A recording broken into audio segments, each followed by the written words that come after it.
السلام عليكم ورحمة الله وبركاته. ازيكم عاملين ايه؟ يا رب تكونوا بخير.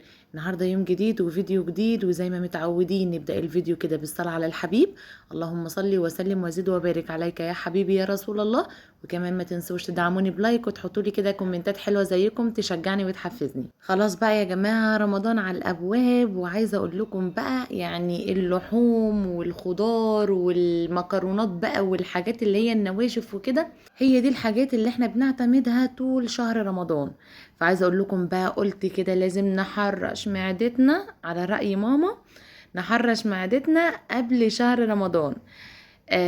ماما كانت عايزه تاكل هي وعمته فسيخ ورنجة.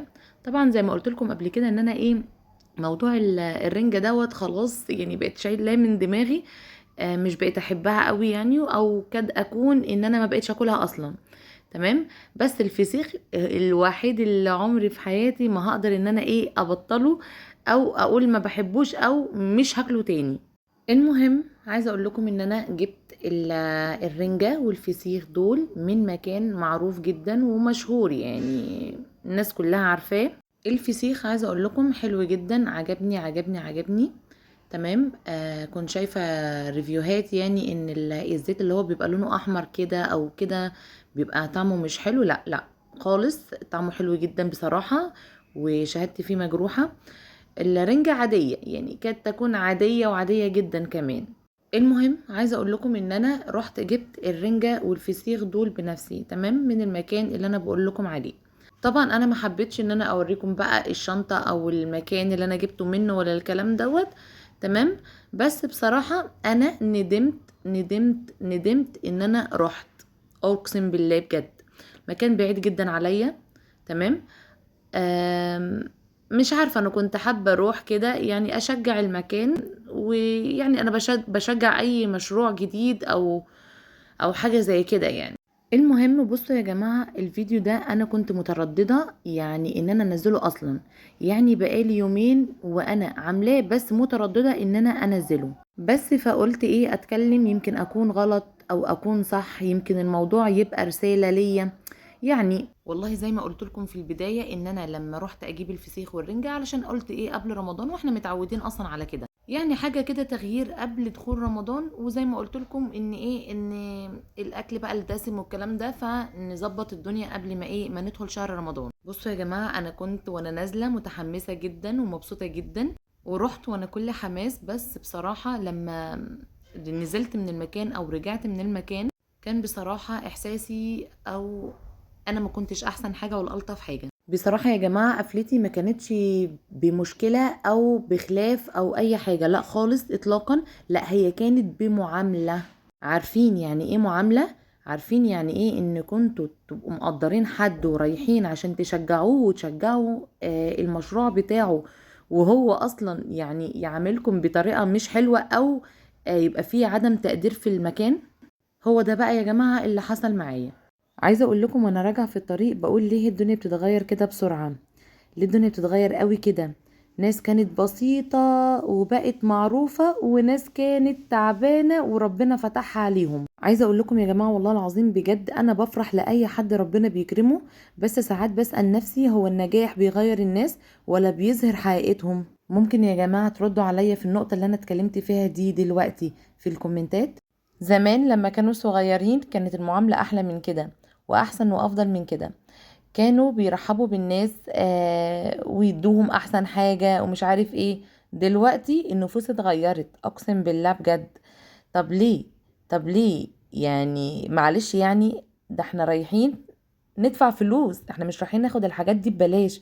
لا، ده احنا هندفع الفلوس ويمكن بزيادة كمان. فليه التناكة وليه الأسلوب اللي مش حلو وعدم التقدير للناس اللي راحت تجاملكم أو تشجعكم أو أي حاجة؟ يعني التقدير يا جماعة. بصوا يا جماعة، دخلت أطلب طلبي عادي جدا.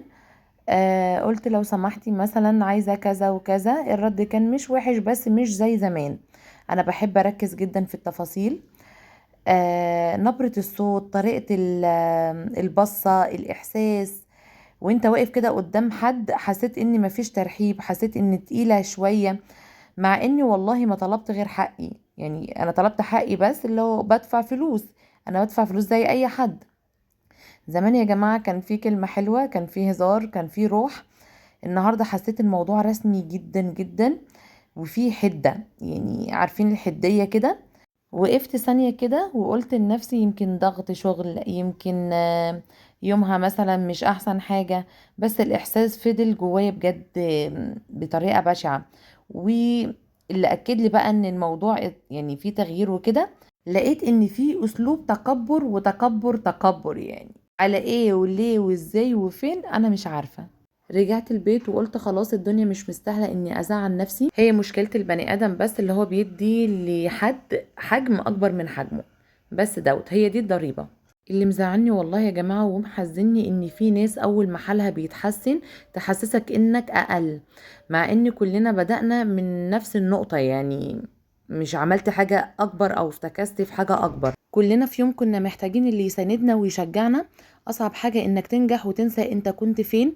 اللي يفضل بسيط هو بيكبر، وده اللي بجد كبير. الفلوس مش هي اللي بتكبرنا، مش هي اللي بتكبر البني ادم، الاسلوب هو اللي بيكبره. دايما بفكر لو ربنا كرمني اكتر واكتر هفضل زي ما انا، هفضل ارد على الناس بنفس الروح، ولا ممكن يوم من الايام كده اتغير وانا مش واخدة بالي. الموضوع بجد يا جماعة خلاني اراجع نفسي بصراحة. يمكن ربنا بيبعت لنا مواقف صغيرة علشان نفوق. المهم لو وصلتوا معايا لحد هنا ما تنسوش تصلوا على الحبيب، اللهم صل وسلم وزد وبارك عليك يا حبيبي يا رسول الله. وكمان ما تنسوش اللايك. المهم ما علينا، الفسيخ على فكرة عايزة اقول لكم ان هو طلع حلو حلو جدا كمان زي ما قلت لكم كده في بداية الفيديو. بس بقى عايزة اقول لكم ان الدرس اللي انا اخدته كان اهم من الطعم. خلي اسلوبك احلى من شغلك، وخلي قلبك اوسع من رزقك. وقوليلي بقى بصراحة، حصل معاكم قبل كده مواقف زي دي؟ حسيتوا ان حد اتغير عليكم، ولا انا مكبرة الموضوع شوية؟ مستنياكم كده في الكومنتات، وبلاش نذكر اسماء، احنا بنتكلم عن مبدأ بس مش عن حد. عايزه اقول لكم يا جماعه والله العظيم بجد الموضوع بالنسبه لي او من وجهه نظري، ان الناس اللي ربنا بيكرمهم وبيتغيروا دول الناس اللي هم ما عندهمش اصل وكمان عندهم نقص. هو ما فيش مبرر غير ده. بس كل اللي انا اقدر اقوله ان ايه، ان ربنا يعافينا بما ابتلى به غيرنا. هنا بقى كنت خلصت الرنجة تنظيف وكده. بدأت بقى هنا هفتح الفسيخ ده، المعلم الكبير الكبير قوي قوي قوي. والله العظيم الفسيخ ده اكله في اي مكان وفي اي زمان اي وقت، ان شاء الله حتى الفجر ممكن اكله عادي، مفيش اي مشكلة بالنسبة لي. الفسيخ ده ايه يا جماعة؟ الفسيخ ده حاجة معفنة، يعني بصوا لا بيتحفظ في تلاجة ولا حاجة، وبتخلل ايه ما بيتحفظش في تلاجة ولا حاجة، يعني معفن. واحنا بقى بندي سعر للمعفن. اه والله العظيم احنا يا جماعة بندي سعر للمعفن. المهم عايزه اقول لكم ان انا جبته وما كناهوش غير تالت يوم. تخيلوا بقى ان انا يبقى عندي فسيخ في التلاجة وماكلوش غير بعد 3 ايام. بصراحة انا ما كنتش في البيت، وكنت موعدة ماما ان احنا ناكله تاني يوم ما جبته. بس طبعا كان عندي ظروف وكده وما كنتش ايه في البيت وكده. فقعدت 3 ايام برا البيت. ولما رجعت ماما يعني تقريبا كانت هتجيب لي كرباك وتكربكني. والله العظيم تقول لي عمتك على اخرها وانا على اخري، وبصوا بهدلت فيا اقسم بالله بجد. لان ماما فعلا من الناس برضو اللي ما ينفعش فسيخ ولا رنجة يبقوا في البيت وما تاكلهمش في نفس الوقت. وعايزه اقول لكم بقى لما بتبقى في التلاجة، لما يبقى في التلاجة الفسيخ ولا الرنجة، عايزه اقول لكم والله العظيم تقريبا بتبقى عايشه عليه. اي اكل بيتعمل ما بتاكلوش، بتفضل ايه بتاكل فيه لحد ما يخلص وتجيب ايه اخره. بصوا بقى، بصوا ما شاء الله ما شاء الله، والله كان جميل جدا، انا عجبني بصراحه، كان طعمه حلو. آم، ما صبرتش كده ان انا لما يعني ان احنا نحط الاكل كده، لا قطعت منه ودقته بقى. بس عايزه اقول لكم طعمه خطير خطير خطير، ومش ملحه كتير بصراحه. صاحبتي جبت لها كمان معايا وانا بجيبه كده، وعايزه اقول لكم هي قالت لي مالح، يعني قالت لي الرنجة والفسيخ مالحين، بس انا بصراحة ما اكلتش من الرنجة وكلت من الفسيخ. والفسيخ ما كانش مالح نهائي، لا كان حلو، كان عاجبني بصراحة والله. هنا بقى عايزة اقول لكم ما كانش فيه ليمون فريش، الليمون ده انا جايباه من الفريزر. فطبعا حطيت بقى على الرنجة ليمون وزيت. عايزه اقول لكم الفسيخ ما حطيتش عليه حاجه نهائي، هو ما كانش محتاج اي حاجه، مع اني كنت ممكن احط عليه ليمون، بس لا ما حطيتش عليه ليمون ولا اي حاجه. كان طعمه روعه. بدون اي شيء. وطبعا بقى بصل واديله ادي بقى، كان يوم تحفة اقسم بالله، يعني اكلة في قلبي. بس بقى يا جماعة، هو ده كان فيديو النهاردة، بتمنى يكون عجبكم وتكونوا وصلت لكم الفكرة. اتمنى كده ان ربنا لما يكرمنا ما نتكبرش على حد. بس كده، وما تنسوش تحطوا لي اللايك، واشوفكم في فيديو جديد، واقول لكم مع الف سلامة.